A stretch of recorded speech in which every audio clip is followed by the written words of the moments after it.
What's up, everybody? Welcome back. I am Brian Jester, co-founder here at Occupy Fantasy, single game $1 million winner, and we're here with some NFL DFS picks and lineup advice for tonight's single game showdown slate: Monday Night Football, Tennessee Titans, Buffalo Bills, FanDuel, DraftKings lineup advice. You name it, we're here for you.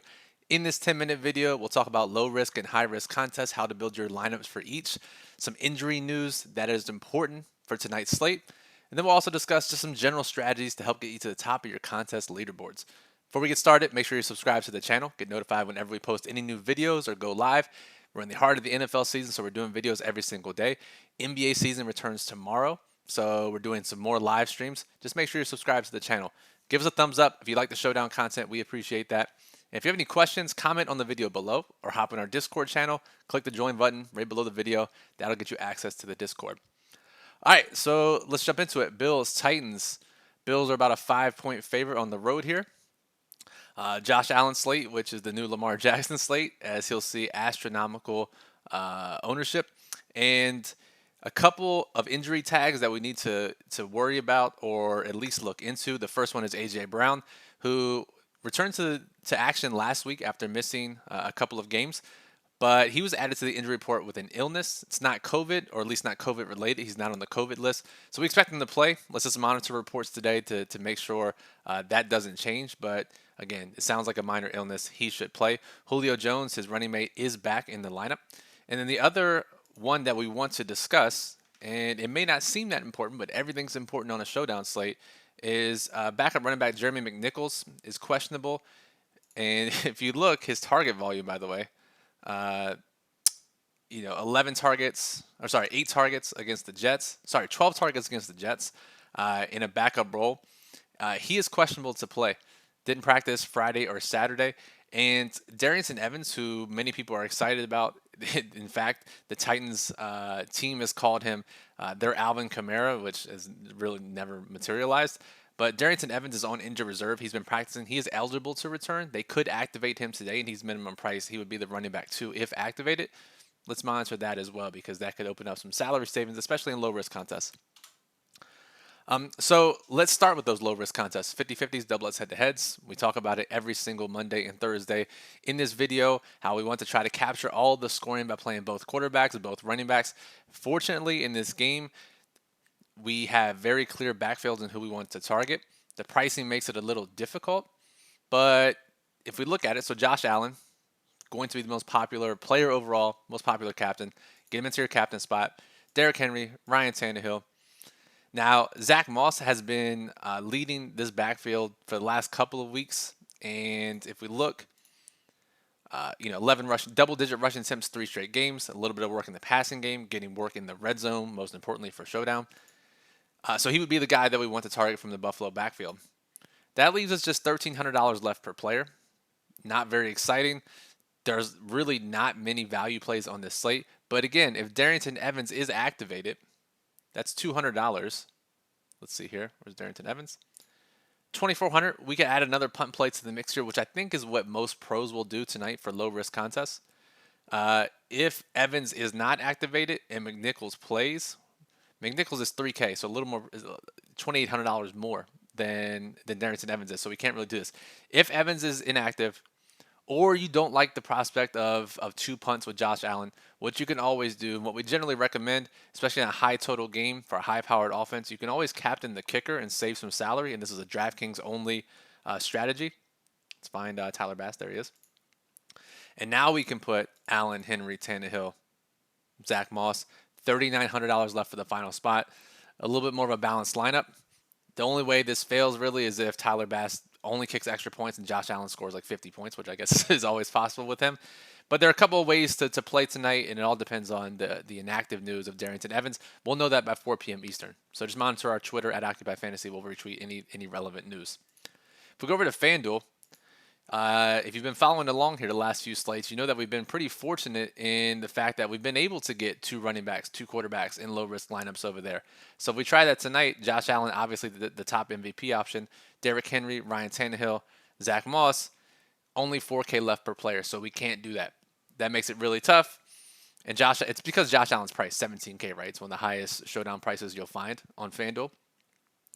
So what we have to do in this situation for these low-risk contests is generally eliminate one of the underdog plays. Usually it's the running back. However, Tennessee is not a usual team in the fact that Derrick Henry has a higher median projection, higher ceiling, higher floor than Tannehill does just because of his volume. And he's higher priced, which generally means he'll be more popular on FanDuel if choosing between the two. So if we eliminate Tannehill here, that's 9K left per player. Now we can fit in kickers, mid-range value plays, whatever it may be. So this is probably the route you want to go for low-risk contests on FanDuel. Now, if you opt for Tannehill, don't hate it. Or if you just want to go this route and not play any Buffalo running back, I guess you could do that because Buffalo is so pass-heavy, and you could play 2 punt plays at 6,700. That's also possible. I just think the preferred route is probably Allen, Henry, Zach Moss for low-risk contests only. It's up to you. And again, there are different ways to play. It's what makes you feel most comfortable, what makes you feel like you have the highest floor for those contests. But there are a couple options tonight. All right, if we go back over to high risk, over to DraftKings, leagues, GPP, satellites, you name it. If you've been following along, you probably know some of the strategies we've been trying to implement this season specifically. One is this kind of underdog heavy approach, especially on slates where we have a significant favorite or where the projections lean towards one team heavily. That's obviously tonight, right? Josh Allen, Stephon Diggs, Emmanuel Sanders, Dawson Knox, Zach Moss, all these guys have been doing very well in fantasy and in real life, obviously. So roughly 70 to 75% of lineups tonight in GPPs and satellites we think are going to be Buffalo heavy. What does that mean? At least 4 Bills in a lineup, so 4 Bills, 5 Bills, plus a Bills captain. 70 to 75% of lineups. So you're only competing with 25% of the field if you use a Titans captain and or 3 or more Titans in your lineup, which is pretty crazy to think about as only a 5-point underdog. With legitimate players, Derrick Henry, Ryan Tannehill, A.J. Brown, Julio Jones, some of the fringe options, right? I know what you're thinking. Buffalo Bills, incredible offense, high-powered. I need to get as many of those guys into my lineup as I can. Just saw them dominate the Chiefs on national TV last week. I get it. The field also thinks that way. And again, if we're trying to win a top prize in a GPP or a satellite, we have to think what the field's going to do and try to do the opposite. That's just high-risk strategy. It is what it is, right? You're not going to win as often as you are in low-risk contests, obviously. You're not even going to win as often as if you played with the field in high-risk contests. But our goal isn't to just cash, right? Our goal is to get first place or a really high score. So we have to think about it that way. So for that strategy, A.J. Brown at 7,800, Julio Jones, 6,600. Derrick Henry's still going to be popular, but Ryan Tannehill will get the underdog quarterback treatment, 5-6% captain. If they're forced to pass more in this game, as we expect against a high-powered offense, then Tannehill could have more volume, right? So that makes a ton of sense.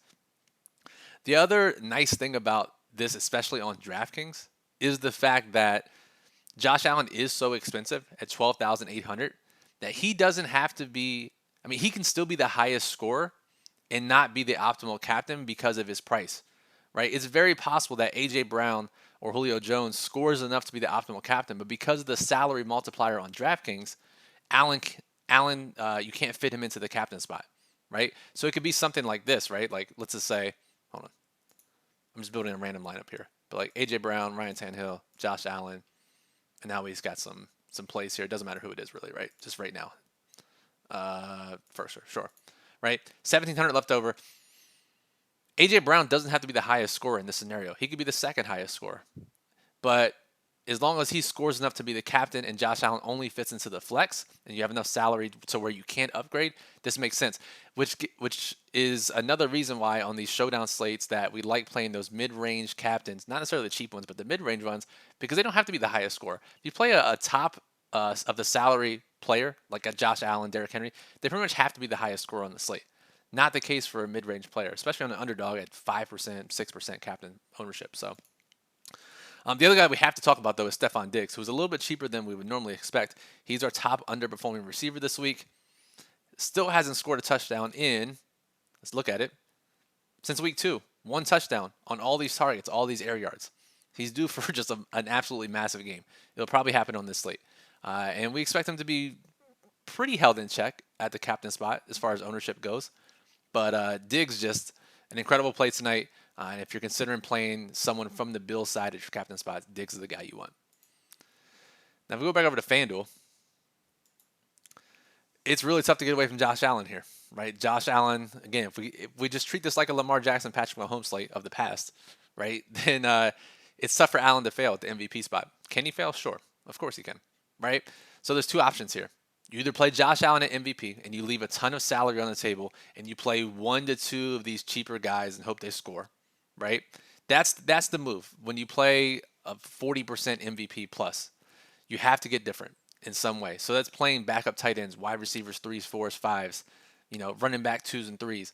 Like that's the way to get different if you play a Josh Allen lineup in a large contest, really large contest. Smaller contests, you can get away with just maybe a sub 20% player. The alternative, obviously, is playing Derrick Henry. Ryan Tannehill may be the most interesting one. In a scenario where Josh Allen and the Bills lead and Tannehill has to pass more than he normally does and he's able to capitalize, and the touchdowns, instead of going to Derrick Henry, they go to Ryan Tannehill, that's an easy leverage play. It's one of the rare scenarios where we get a quarterback as the third most popular MVP, more than likely. So that's an option. And of course, you could also play Diggs, who we just talked about as being an underperforming wide receiver. We know they're very likely to score touchdowns when they are an underperforming wide receiver. If he gets multiple touchdowns and the game's a little bit lower scoring, he could be the optimal MVP as well. So that'll do it for this video. For full lineup strategies for different contest types in our daily plug, which is normally published by 3 p.m. or 4 p.m. Eastern on Thursdays and Mondays for showdown slates, we talk about explicitly how to build lineups for low-risk contests, explicitly how to build contests for small field high-risk contests, anywhere between 100 to 500 players, and then how to build lineups for large field high-risk contests, 500,000 or more players. So make sure you check that out. It comes with rankings for each contest type as well. Incredible resource. Obviously, our Occupy model is always up and running with projected ownership, rankings for FanDuel and DraftKings. OccupyFantasy.com is where you can get that. And of course, before we close out the video, make sure you subscribe to get notified when all of our NFL, NBA, and MMA videos are released. Give us a thumbs up. If you like the video, you want to see more, that lets us know to continue to keep making more of these types of videos. Give us a thumbs up. Any comments, any questions, comment below, hop in the Discord server, talk with other OccupyFantasy.com members and staff. So, Brian Jester for Occupy Fantasy, appreciate you listening and watching. Good luck tonight, and we'll talk to you soon.